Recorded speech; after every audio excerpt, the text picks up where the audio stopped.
turmoil in Syria has been the longest and bloodiest of any of the Arab Spring uprisings. What started in March 2011 with a handful of street protests has descended into a civil war that has left thousands dead.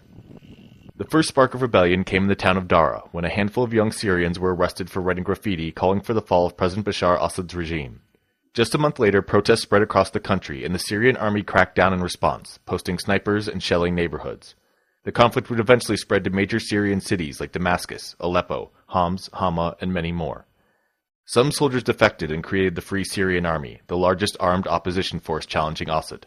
And a refugee crisis emerged and has accelerated with intensified fighting as thousands of Syrians flee to neighboring countries. Sectarian divisions play a role in this conflict. The opposition is mostly Sunni Muslim, a majority of the population in Syria.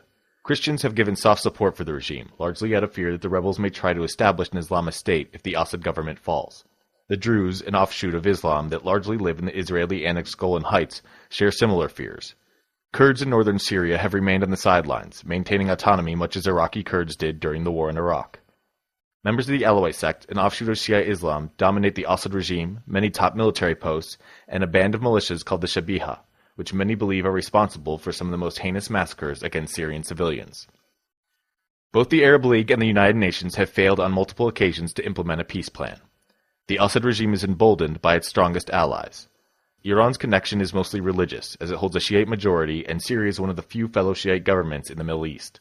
Syria's connections with Russia and China are economic, as the country imports weapons and a wide range of other goods.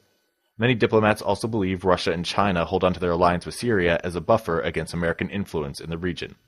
Russia and China have veto power on the UN Security Council and have used their votes to scuttle 3 UN resolutions to put pressure on the Syrian regime.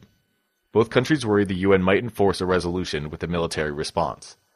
After the wars in Iraq and Afghanistan, many worry that Syria could devolve into a protracted regional conflict with no clear idea of what a future Syrian government might look like if Assad were ousted. It's hard to know when or how this conflict may end, and further bloodshed seems to be the only certainty.